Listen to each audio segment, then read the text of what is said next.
Activity 2.13 class 10 science NCERT में आज हम लोग जानेंगे कि किसी भी सॉल्ट का फॉर्मूला कैसे लिखना चाहिए और कुछ एग्जाम्पल को समझेंगे कि जिससे हमको पता चले सॉल्ट का स्ट्रक्चर होता कैसे है।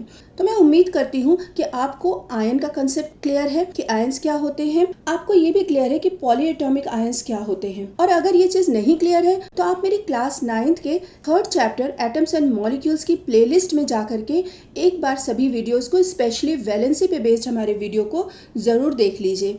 तो देखो, पहला एग्जाम्पल आपके बुक में दिया हुआ है एक्टिविटी 2.13 में पोटेशियम सल्फेट। पोटेशियम का फॉर्मूला क्या होता है? K। इसके ऊपर चार्ज कितना होता है? +1। अगर देखो तो ये फर्स्ट ग्रुप का एलिमेंट है। सल्फेट के ऊपर कितना चार्ज होता है? ये एक पॉलीएटॉमिक आयन है, इसके ऊपर -2 का चार्ज है। तो -2 चार्ज के लिए हमको +2 चार्जेस चाहिए और K के पास एक ही चार्ज प्लस का है। तो यहाँ हमको कितने कैटायंस की ज़रूरत पड़ेगी? 2।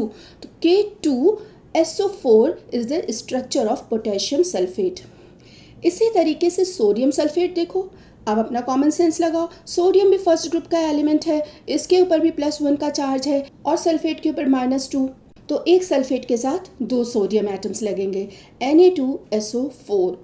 अब कैल्शियम सल्फेट देखो, कैल्शियम सेकेंड ग्रुप का एलिमेंट है, 4th पीरियड में पाया जाता है और इसके ऊपर कितने चार्ज होते हैं? +2 का होगा और सल्फेट के ऊपर -2। तो अब 2 पॉजिटिव को 2 नेगेटिव चार्जेस मिल जा रहे हैं, इसलिए एडिशनल कैटायन बढ़ाने की हमें ज़रूरत नहीं है। तो यहाँ पे एक ही कैल्शियम लेंगे, तो CaSO4 is the formula of calcium sulphate. Now magnesium sulphate, magnesium भी जल्दी से फाइंड आउट करो किस ग्रुप का है। Yes, it is also from the second group of the periodic table। तो मैग्नीशियम के ऊपर भी +2 का चार्ज, सल्फेट के ऊपर भी -2। एक ही मैग्नीशियम एक सल्फेट आयन के साथ चलेगा, magnesium sulphate MgSO4। Now copper sulphate, copper किस ग्रुप का है? देखो, कॉपर को समझने में आपको दिक्कत हो सकती है क्योंकि वो D ग्रुप का एलिमेंट है और अभी आपने इतना डिटेल में पीरियोडिक टेबल नहीं पढ़ा है। लेकिन कॉपर के 2 ऑक्सीडेशन स्टेट हो सकती है, 2 भी हो सकता है और 3 भी हो सकता है। यहाँ सल्फेट के ऊपर -2 का चार्ज है, इसलिए कॉपर की ऑक्सीडेशन स्टेट को हम 2 ले रहे हैं। तो कॉपर के ऊपर +2 का चार्ज हो गया और सल्फेट के ऊपर -2 का चार्ज हो गया। Again we need only 1 copper atom with 1 sulphate ion, तो CuSO4। नाउ सोडियम क्लोराइड, ये तो बताने की ज़रूरत ही नहीं है। Na के ऊपर +1 का चार्ज और Cl के ऊपर -1, तो दोनों ही केस में एक से काम चल जाएगा। तो structure is NaCl। Now sodium nitrate, sodium nitrate में nitrate again a polyatomic ion, इसके ऊपर -1 का चार्ज होता है और सोडियम के ऊपर कितना चार्ज होता है? +1 का चार्ज। यहाँ एक सोडियम एटम NO3 के साथ जाएगा, तो स्ट्रक्चर हो गया सोडियम नाइट्रेट का NaNO3। फिर आता है सोडियम कार्बोनेट, कार्बोनेट के ऊपर कितने चार्ज होते हैं? -2 के। ये भी एक पॉलीएटॉमिक आयन है, यानी कि CO3 को टोटल मिला करके -2 का चार्ज होगा।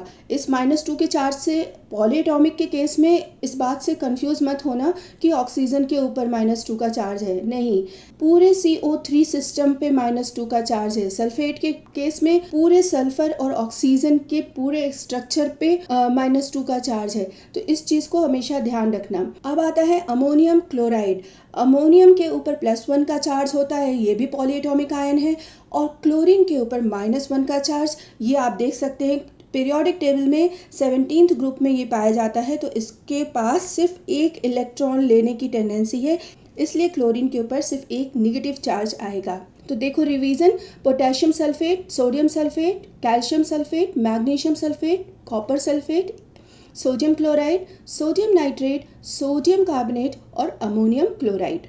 ये जो मैंने एक्सपेंडेड स्ट्रक्चर दिया है ये आपके कोर्स में नहीं है, ये आपको बनाना नहीं है एग्जाम में, लेकिन बच्चों का एक कॉन्सेप्ट क्लियर हो इसलिए मैंने आपको दे दिया है एडिशनल, आपको समझना चाहिए। आपको सिर्फ फॉर्मूला लिखने के लिए आएगा। दूसरा क्वेश्चन है identify the acids and bases from which the above salt may be obtained.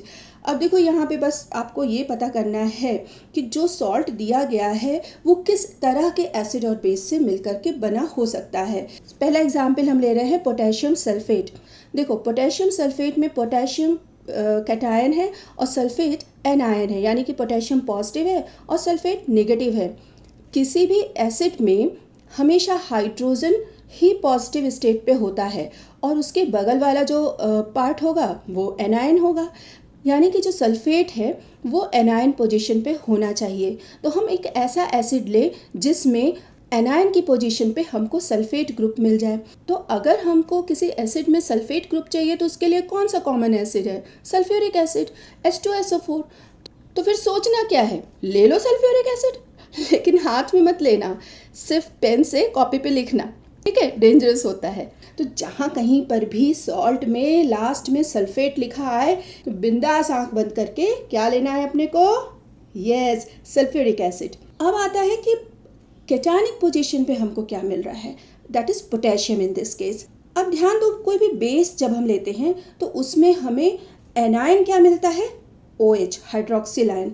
तो उसमें तो कोई चेंज हम कर नहीं सकते हैं, कैटायन ही हम डिफरेंट ले सकते हैं, जिसमें कैटायनिक पोजीशन पे पोटेशियम है, ऑफ कोर्स है, पोटेशियम हाइड्रोक्साइड। देखो, कुछ चीज़ें तो आपको लर्न करनी पड़ेंगी, टेबल उठा करके लर्न करिए, एक्स्ट्रा एफर्ट दीजिए तो हर चीज़ आसान लगेगी। तो भैया ले लो base potassium hydroxide, again don't take in your hand, only in your copy. Sodium sulphate, sodium sulphate के लिए अगेन कैटायनिक पोजीशन पे सोडियम है तो बेस ले लो सोडियम हाइड्रोक्साइड और एसिड ले लो सल्फ्यूरिक एसिड।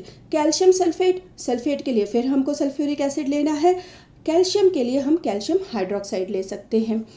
कैल्शियम हाइड्रोक्साइड लिखते वक्त ध्यान देना कि कैल्शियम के ऊपर +2 का चार्ज होता है, OH के ऊपर -1 का चार्ज है, इसलिए हमें OH होल ट्वाइस की ज़रूरत पड़ेगी। मैग्नीशियम सल्फेट में again sulphuric acid for sulphate और मैग्नीशियम हाइड्रोक्साइड फॉर बेस। यहाँ पर भी मैग्नीशियम की वैलेंसी 2 है, हाइड्रोक्साइड की 1 ही है, इसलिए 2 हाइड्रोक्साइड मॉलिक्यूल लगेंगे, MgOH whole twice. Copper sulphate, again sulphate है तो सल्फ्यूरिक एसिड लेंगे और बेस के लिए कॉपर हाइड्रोक्साइड। तो कॉपर के ऊपर +2 की ऑक्सीडेशन स्टेट लेंगे और हाइड्रोक्साइड के ऊपर -1 है तो CuOH whole twice. Sodium chloride, ये तो याद ही हो गया होगा, छोड़ो उसको। दूसरा है सोडियम कार्बोनेट। अब यहाँ पे हमें ऐसा एसिड लेना पड़ेगा जिसमें कार्बोनेट ग्रुप हो, तो हाइड्रोजन कार्बोनेट ले लिया हमने, कार्बोनिक एसिड।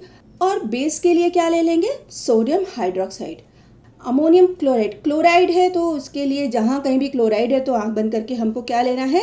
HCl, लेकिन हाथ में नहीं, कॉपी में लिखना है, ठीक है। और बेस ले लेंगे अमोनियम हाइड्रोक्साइड।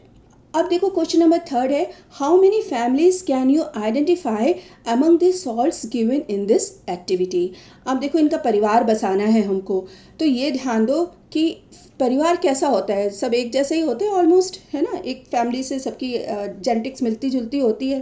तो यहाँ पे कौन है जो जेनेटिक्स को फेवर कर रहा है, और वो है, पहला हो गया sulphate salt, potassium sulphate, sodium sulphate, calcium sulphate, magnesium sulphate और कॉपर सल्फेट, ये सब सल्फेट ग्रुप हो गए।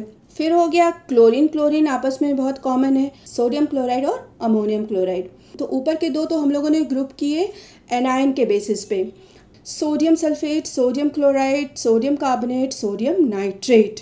और ये अब हम ग्रुप कर रहे हैं कैटायन के बेसिस पे, यहाँ पे कैटायन कॉमन है। तो मिलते हैं नेक्स्ट वीडियो में एक्टिविटी 2.14 के साथ। थैंक यू फॉर वॉचिंग, जय हिंद।